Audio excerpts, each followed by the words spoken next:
வணக்கம், வாழ்க வளமுடன். நான் உங்கள் ஜோதிடர் மாணிக்கவாசன் பேசுகிறேன். ஓம் தத் புருஷக் வக்கரதுடன் தன்னோர் இந்தி பிரசோதயத். ஓம் ஸ்ரீம் க்ரீம் க்ளீம் க்ளம் கம் கணபதியே நமக.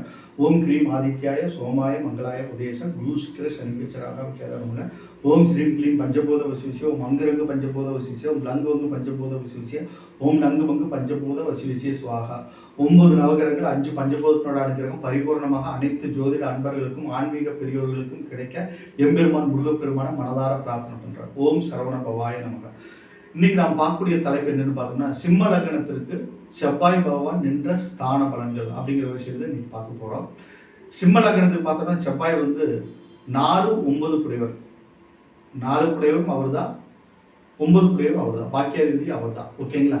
சுகஸ்தானாதிபதியும் அவர் தான், பாக்கியாதிபதியும் அவர் தான். அப்போ பார்த்தோம்னா இந்த லக்னத்துக்கு மிகப்பெரிய யோகாதிபதினு நம்ம சொல்லலாம் செவ்வாய். ஓகேங்களா? நல்ல யோகங்களை வாரி வழங்குவார் அப்படிங்கிற ஒரு அமைப்பு. ஆனால் அந்த ஸ்தானங்கள் எந்தெந்த ஸ்தானங்கள் நிற்கும் போது என்ன பலன்கள் பார்ப்போம். செவ்வாய் தசை மெயினாக நடக்கும்போது நான் சொல்றது என்னன்னா, முருகப்பெருமான் வழிபாட்டை வச்சுக்கணும். ஓகேங்களா? திருமண காரியங்களில் அந்த வாழ்ற காலத்தில் அந்த திசை புத்தி வருதா, தோஷம் பெற்ற செவ்வாயாக இருந்தால் அது வருதா அப்படின்னு நம்ம பார்த்துக்கணும். ஓகேங்களா? லக்னத்தில் செவ்வாய் நிற்கிறார். 4, 9 குடைவர். சகல பாக்கியங்களும் கிடைக்கும். தோஷமா லக்னத்தில் செவ்வாய்னா தோஷமா இருந்தாலும் சிம்ம லக்னத்திற்கு அவர் அங்கே நிற்கலாம். அங்கே நின்னா யோகம், வீடு வாசல் சொத்து சுகம் எல்லாமே ஏற்படும். தகப்பனார் வழியில் அன்பு அரவணைப்பு எல்லாமே ஏற்படும். நன்மைகள் அதிகமாக நடக்கும். ஓகேங்களா? ஏன்னா இவரோட வீட்டில் அவர் உச்சமாகிறார் மேசத்தில். அதாவது சூரிய பகவான் மேசத்தில் உச்சமாகிறார். அதனால நற்பலன்கள் மிகுதியாக நடக்கும். நல்லா இருக்கும், அமைதியாக சூப்பராக இருக்கும், ஒன்றும் பிரச்சனை இல்லை. ஓகேங்களா? நற்பலன்கள் மிகுதியாக நடக்கும். ஒன்றும் அந்த அளவுக்கு சிம்ம லக்னத்தில் இருக்கிற செவ்வாய் பெரிய தோஷத்தை செய்யறதில்லை. ஓகேங்களா? அடுத்தது பார்த்தோம்னா 2ஆம் இடம் குடும்பஸ்தானம். குடும்பஸ்தானத்தில் இருக்கும்போது ஓரளவுக்கு நன்மை தான். புதனோட பகை வீடாக இருந்தாலும் கூட வீடு வாசல் சொத்து மூலமாக லாபங்கள் ஏற்படும். வீடுகள் கட்டி வாடகை விட்டு அதன் மூலமாக சம்பாதிக்கக்கூடிய ஒரு யோகமெல்லாம் இந்த 2ஆம் இடத்துல செவ்வாய் இருக்கும்போது, சிம்ம லக்னத்துக்கு 2ஆம் இடத்துல செவ்வாய் இருக்கும்போது நடக்கும். லக்னத்தில் இருக்கும்போதும் அது நடக்கும். லக்னத்தில் இருக்கும்போதும் அது நடக்கும். நல்லா இருக்கும், ஒன்றும் பிரச்சனை. ஏன்னா வீடு வாசல் சொத்துக்குன்னா வண்டி வாகனத்துக்கு உண்டான அதிபதி அங்கே சிம்ம லக்னத்தில் இருக்கும்போது அற்புதம். 2ஆம் இடத்துல இருக்கும்போது அற்புதமான பலம். அது மூலமாக வருமானமெல்லாம் ஈட்டுவாங்க. அது மூலமாக தனம் சேரும். நல்லா இருக்கும், ஒன்றும் பிரச்சனை இல்லை. 3ஆம் இடத்துல இருக்கும்போது அந்த அளவுக்கு நல்லா இருக்காது. அந்த அளவுக்கு சுக்கரனோட வீடு துலாத்தில் 3ஆம் இடத்துல இருக்கும்போது அந்த அளவுக்கு நற்பலன்கள் நடப்பதில்லை. சரிங்களா? அதுக்கு உண்டான பரிகார பூஜைகள் நம்ம செஞ்சுக்கணும். நன்மைகள் நடக்க யோகங்கள் நடக்க பரிகார பூஜைகளை நம்ம செஞ்சுக்கணும். முருகர் பெருமானோட வழிபாடு வச்சுக்கணும். அடுத்தது பார்த்தோம்னா விருச்சிகம் 4ஆம் இடத்துல, சிம்ம லக்னத்துக்கு 4ஆம் இடத்துல விருச்சிகத்தில் செவ்வாய் இருக்கும்போது அற்புதமான பலாபலங்கள் நடக்கும்.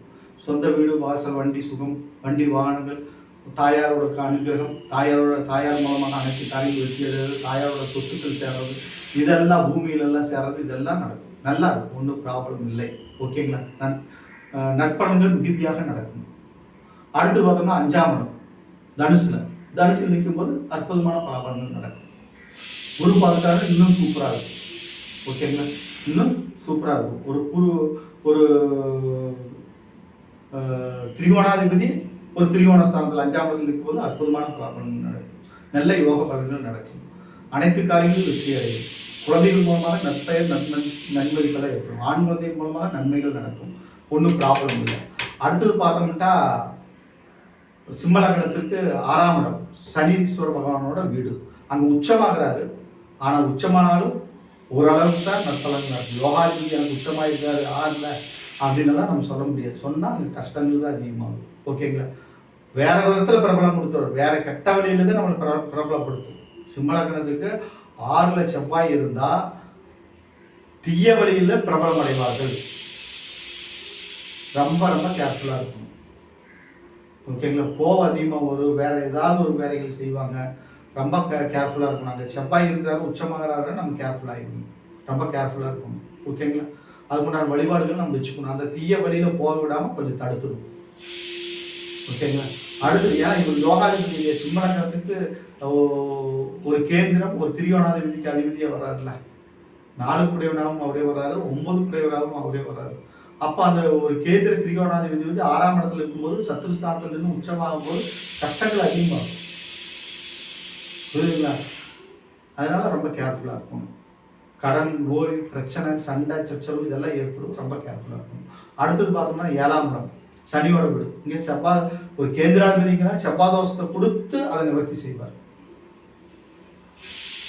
செவ்வாய் ஒரு கேந்திராதிபதி கேந்திரஸ்தானங்கள் கேந்திராபத்திய தோஷத்தை ஏற்படுத்தி அதை நிவர்த்தியும் செய்வார். ஃபஸ்ட்டு தோஷம் தான், ஓகேங்களா? அதனால அந்த இடத்துல இருக்கும்போது அதுக்குண்டான வழிபாடுகள் நம்ம வச்சுக்கணும். சனீஸ்வரனுக்கும் வழிபாடு வச்சுக்கணும், இவருக்கு ஏன்னா சனீஸ்வரன் பகவானோட வீட்டில் தான் அமர்றாரு 7ஆம் இடமா செவ்வாய். அவருக்கும் வழிபாடு வச்சுக்கணும், இவருக்கும் வழிபாடு வச்சுக்கணும். ஏறி நட்சத்திர அதிபதி யாருன்னு பார்த்து அவருக்கும் வழிபாடு வச்சுக்கணும், ஓகேங்களா? அடுத்தது பார்த்தோம்னா 8ஆம் இடம் அஷ்டமஸ்தானம் குருவோட வீடு. இங்கேயும் அதே மாதிரி தான் செவ்வாய் தோஷம் கொஞ்சம் கடுமையாகும். குரு பார்வை பெற்றிருந்து அந்த அளவுக்கு கிடையாது, ஓகேங்களா? அந்த அளவுக்கு தாக்கத்தை தராது. ஆனால் குரு பார்வை பெறாமல் இருந்தான்னா தோஷம்தான், பிரச்சனைகள் தான் ஏற்படும். சண்டை சச்சரவு, பிரச்சனைகள், போராட்டங்கள் ஏற்படும். அதனால அது பார்த்து தான் நம்ம பலன்கள் சொல்ல முடியும். அடுத்தது பார்த்தோம்னா 9ஆம் இடம் பாகிஸ்தான் அற்புதமான பலாபலங்கள் நடக்கும். செவ்வாய் வந்து மேசத்தில் போய் ஆட்சி பலம் வரும்போது அற்புதமான பலாபலங்கள் நடக்கும். 9ஆம் இடத்துலேயே இருக்கும்போது தகப்பனார் அரசு வழியில் உத்தியோகம் பார்ப்பாரு. மிலிட்ரி, ஆர்மி, போலீஸ் டிபார்ட்மெண்ட் இந்த மாதிரி தொழில்கள் தகப்பனார் இருப்பார். அல்லது வந்து பார்த்தோம்னா ரியல் எஸ்டேட் பிஸ்னஸில் இருப்பார் தகப்பனார். தகப்பனார் மூலமாக அன்பு அரவணைப்பெல்லாம் ஏற்படும். தகப்பனார் சம்பாதித்த சொத்துக்கள் எல்லாம் சேரும். இந்த மாதிரி அமைப்பெல்லாம் நற்பலன்கள் அதிகமாக நடக்கும் 9ஆம் இடத்துல செவ்வாய் ஆட்சி பலம் பெறும்போது, ஓகேங்களா?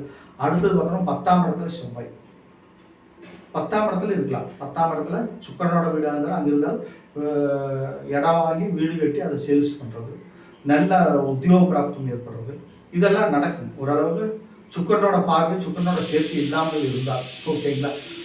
10ஆம் இடமாக இருந்தாலும் சுக்கரனோட ஸ்தானம் சுக்கரன் சம்மந்தப்பட்டால் பலன்கள் மாறுபட்டு வேறையாயிடும். தவறான ஒரு தொடர்புக்குள்ள கொண்டு போயிடும். இவர் வேகமான கிரகம், அவள் ஆசைகள் அதிகமாக தூண்டுற கிரகம். எப்படியாவது லைஃப்பை ஜாலியாக அனுபவிக்கணுங்கிற ஒரு கிரகம் அது. ரெண்டும் பகை, நேர் எதிர் துருவங்கள். அப்போ ரெண்டு ஒன்று சேரும்போதுனால தவறான வழியில் கொண்டு போய் விட்டுரும். தவறான தொடர்புகளை ஏற்படுத்தி விட்டுரும். வேலை செய்கிற இடத்துல தவறான வீட்டு ஏற்படுத்தி விட்டுரும்.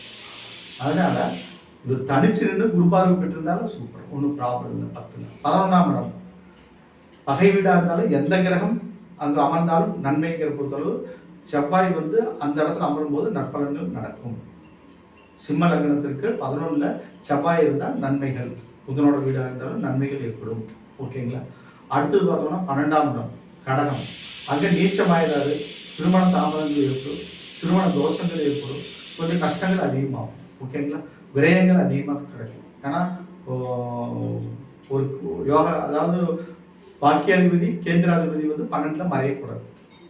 பாக்கியாதிபதி கேந்திராதிபதி வந்து 6, 8, 12ல் மறையக்கூடாது. இதை மைண்டில் வச்சுக்கணும், சரிங்களா? 6, 8, 12 கடுமையான தோஷத்தை தரவல்லாது, ஓகேங்களா? இப்போ சிம்ம லக்னத்துக்கு 12 ஸ்தானங்கள்லேயும் நின்ற பலன்களை நம்ம இப்போ பார்த்தோம். இந்த வீடியோ உங்களுக்கு பிடிச்சிருந்ததுன்னா சப்ஸ்கிரைப் பண்ணுங்கள், பெல் சிம்பிள் அமைக்கிங்க, உங்கள் ஃப்ரெண்ட்ஸுக்கெல்லாம் ஷேர் பண்ணுங்கள். என்னிடத்தில் நீங்கள் ஜாதகம் பார்க்கணும், பிரச்சனை பார்க்கணும், திருமண பொருத்தம் பார்க்கணும்னா என் நம்பருக்கு நீங்கள் கான்டாக்ட் பண்ணுங்கள். வணக்கம், வாழ்க வளமுடன்.